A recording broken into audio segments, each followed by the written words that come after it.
नमस्कार बच्चों, आज हम कक्षा 7 में नया अध्याय पढ़ने जा रहे हैं लिंग, वचन एवं कारक।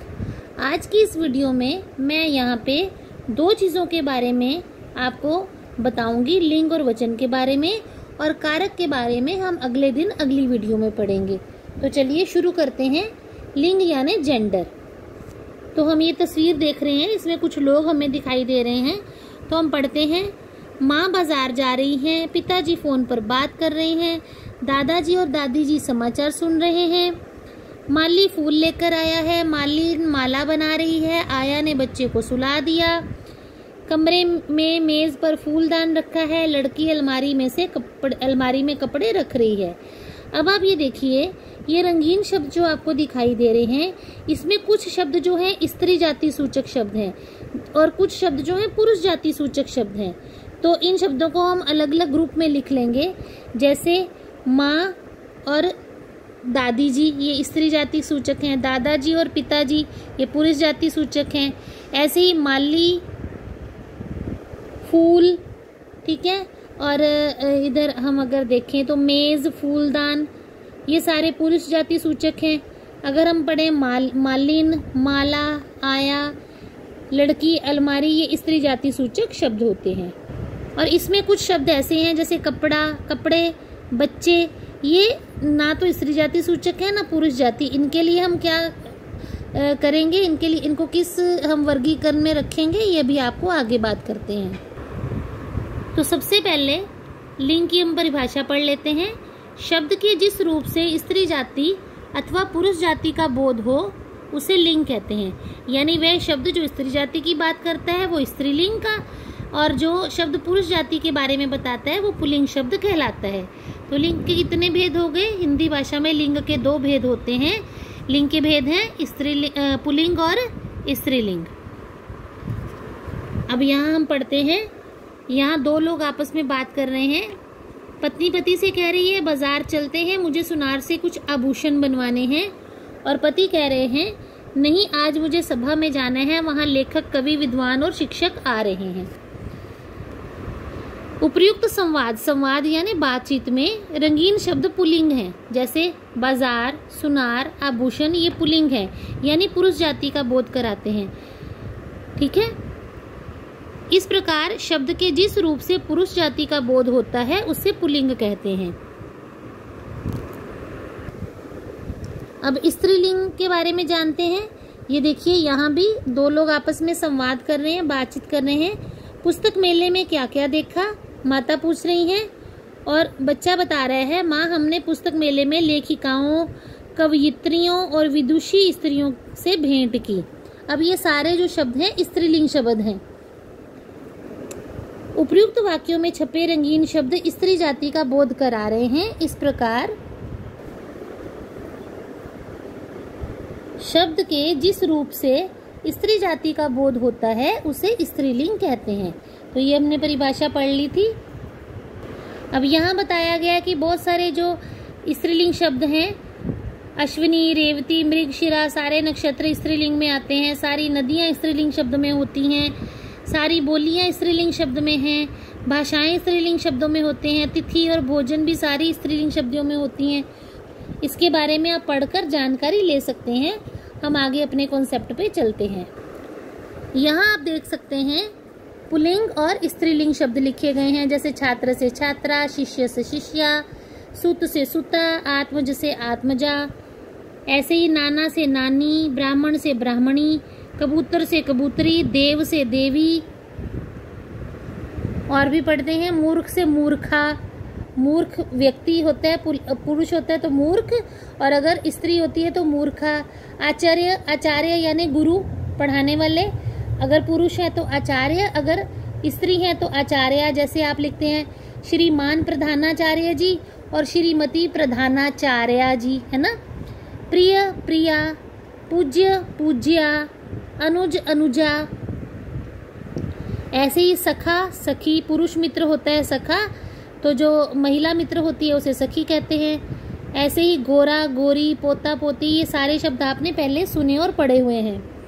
ऐसे आगे और शब्दों को देखते हैं। शिक्षक, शिक्षिका, संपादक, संपादिका, संचालक संचालिका, गायक गायिका, नायक नायिका, नायक यानी हीरो, नायिका यानी हीरोइन, पाठक पाठिका, पढ़ने वाला पुरुष पाठक और पढ़ने वाली स्त्री पाठिका, सुधारक सुधारिका, बालक बालिका, चालक चालिका।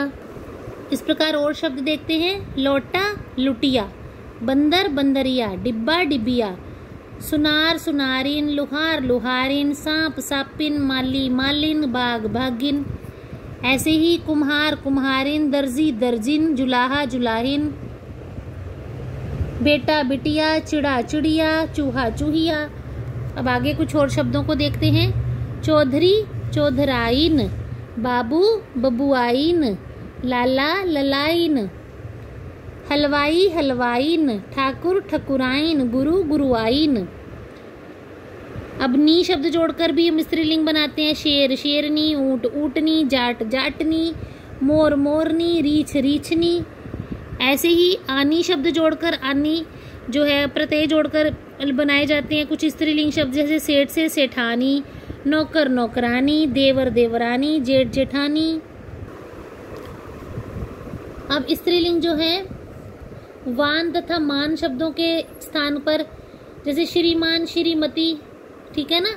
गुणवान गुणवती, यानी मान की जगह मती और वान की जगह वती शब्द लगा के भी पुल्लिंग से स्त्रीलिंग बनती है। धनवान से धनवती, अगर वान है तो वती हो जाएगा, मान है तो मती हो जाएगा। जैसे बुद्धिमान से बुद्धिमती, पुत्रवान से पुत्रवती। ऐसे ही पुल्लिंग शब्दों के अंत में ता के स्थान पर त्री जोड़कर भी स्त्रीलिंग बनते हैं। जैसे अभिनेत्रा अभिनेता अभिनेत्री, रचयिता रचयित्री, दाता दात्री, नेता नेत्री, विधाता विधात्री, प्रबंधकर्ता कर्त्री। ऐसे ही इन्हीं जो है शब्द जोड़कर भी कुछ स्त्रीलिंग शब्द बनते हैं। तपस्वी तपस्विनी, स्वामी स्वामिनी। तो ऐसे सारे शब्द जो हैं आपको पढ़कर लर्न करने पड़ेंगे, याद करने पड़ेंगे। एक दो बार आप इसे पढ़ेंगे तो आपको कंठस्थ हो जाएंगे। तेजस्वी तेजस्विनी, हंस हंसिनी। ऐसे ही कुछ शब्द होते हैं। हिंदी भाषा में बहुत से शब्द ऐसे हैं जिनका रूप लिंग परिवर्तन के समय पूरी तरह परिवर्तित हो जाता है। जैसे बैल, अब वो बैलनी या बैली तो नहीं हम बोलेंगे, बैल का स्त्रीलिंग क्या हो गया, गाय। ये बिल्कुल विपरीत शब्द होते हैं। पिता माता, भाई बहन, कवि कवित्री, वर वधू, फूफा बुआ, बिलाव बिल्ली, पति पत्नी, विधुर विधवा, सम्राट सम्राज्ञी, वीर वीरांगना, विद्वान विदुषी, नर मादा, राजा रानी, पुरुष स्त्री, युवक युवती। अब जैसे विद्वान हम अक्सर शब्द पढ़ते हैं, जो बुद्धिजीवी पुरुष होते हैं विद्वान, लेकिन जो बुद्धिजीवी स्त्रियां होती हैं उन्हें विदुषी कहा जाता है। सम्राट यानी राजाओं का राजा, ठीक है।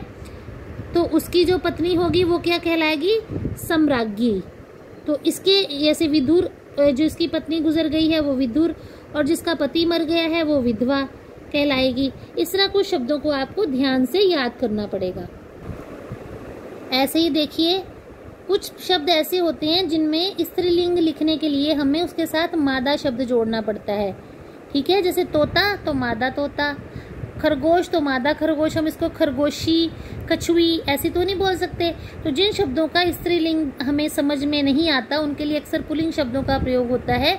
जैसे गीदड़ है, नर गीदड़ है तो गीदड़ी तो नहीं हम कहेंगे, तो उसके लिए मादा गीदड़ शब्द का प्रयोग होगा। कछुआ के लिए मादा कछुआ, यानी ये नर जो पुल्लिंग है वो नर तोता, नर खरगोश, नर कछुआ, और स्त्रीलिंग हो जाएगा मादा तोता, मादा खरगोश, मादा कछुआ। मादा यानी स्त्री। ऐसे ही मच्छर के लिए मादा मच्छर, उल्लू के लिए मादा उल्लू, भेड़िया के लिए मादा भेड़िया। कुछ स्त्रीलिंग शब्दों के साथ नर लगाकर पुल्लिंग बनाए जाते हैं।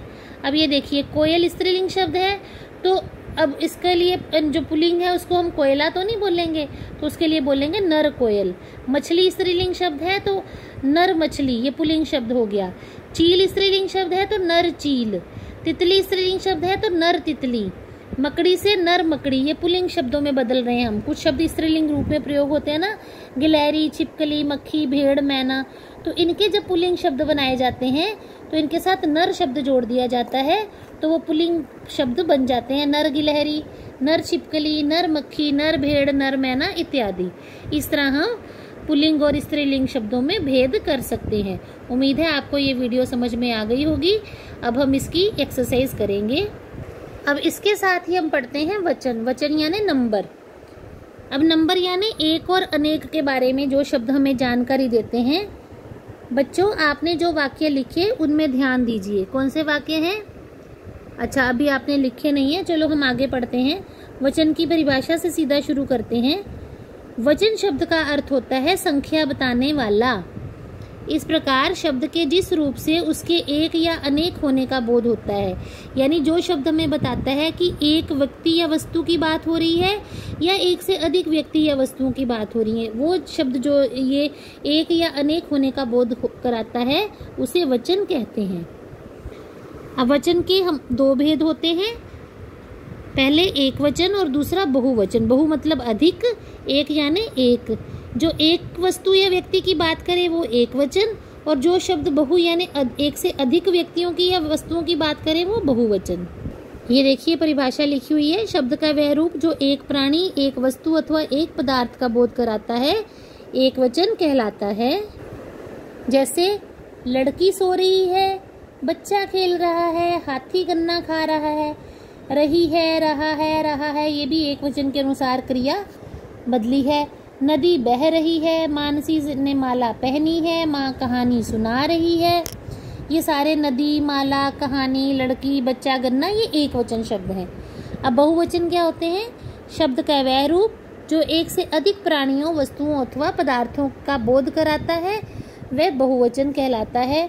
जैसे एक वचन था लड़की सो रही है, तो बहुवचन बन गया लड़कियां सो रही हैं। यहाँ था मानसी ने माला पहनी है, माला एक वचन है तो बहुवचन हो गया मालाएं, मानसी ने मालाएं खरीदी हैं।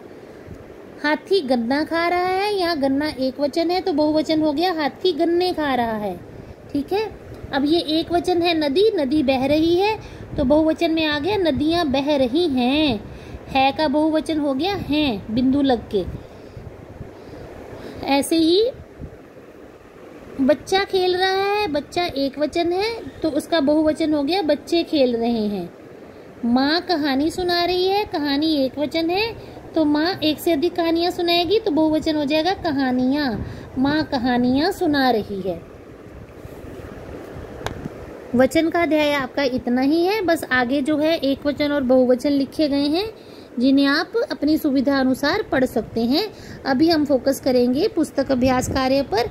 जो अभ्यास कार्य आपको लिंग और वचन का कराया जाएगा आप उसी के अनुसार अपना कार्य करेंगे और परीक्षा की तैयारी भी अभ्यास कार्य में से ही करेंगे।